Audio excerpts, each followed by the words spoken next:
Hey everybody. I'm going to wait for my slide to pop up here. My name is Kathryn Fink. I am on Twitter at Kathryn Fink. I live in New York, but I'm super excited to come out and hang out with you guys tonight. So I really timed this well, so I'm going to wait for my slide to come up. Okay. There are plenty of things that I could geek out on you about, like disguising your RPG guild as chess club in high school, or, like the Bildungsroman motif as seen through the lens of 1980s John Cusack films. But tonight, I'm going to talk to you about being scared. Because when I was younger, I felt impervious to fear. There was all the typically scary stuff really just added color to my life. There was even this one time I was technically dead for a few seconds, but all I could think about before and after was telling my friends about it over beer. That's for another night talk, like that one. So while I thought I was brave, though, I actually was really scared. But what's scarier than dying? For me, it's actually being vulnerable.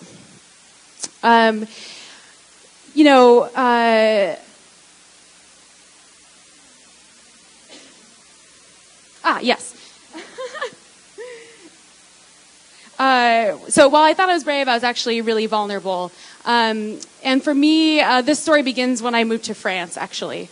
I was living in a town of about 8,000 people. It was wintertime, and I spent most of my time on this forgotten beach, feeling like a really cold Camus.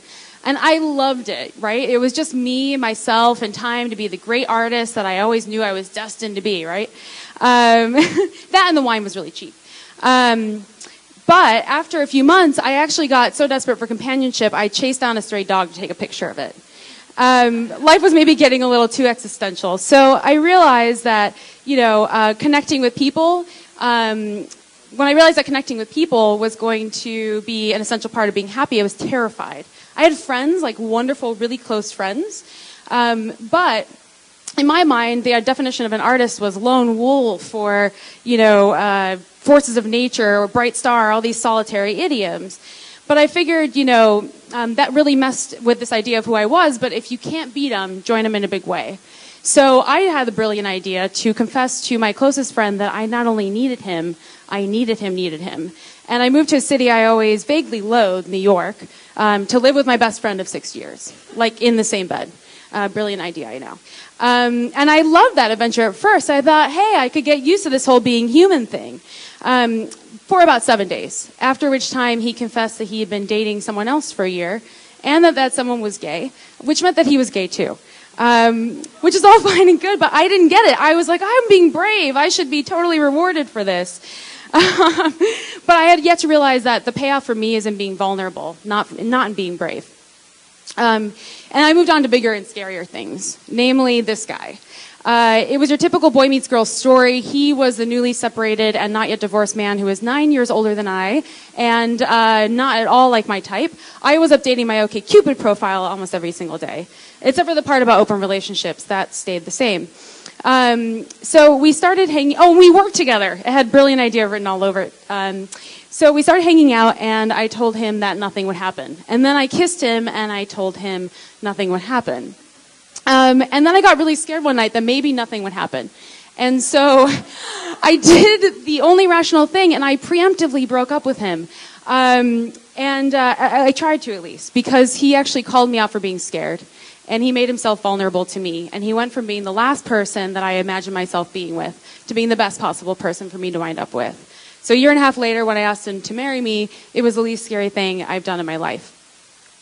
So Brené Brown does this. She's a researcher. She does an amazing talk on this topic of vulnerability. She says that for a person to really be fulfilled, they have to be authentic.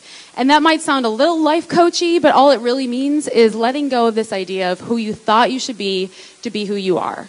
And that's actually really tough. It's not who you thought you were going to be when you grew up, or what you put on your internet profile. And this lesson has really impacted every aspect of my life. The whole artist thing that I was hung up on, yeah, I still totally feel the drive to create and sing and wear all black on occasion. But I also have a dream job working at a mission-driven startup because I was willing to let go of the story that I should be the same definition of artist as I had when I was 18 years old. And it's not like I think I have the whole vulnerability thing down. It's just that I'm no longer hung up on being brave.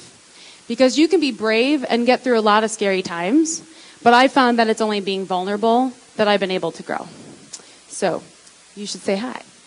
And wow, I can't believe I beat my own time, even though I cut out half my speech. So there it is.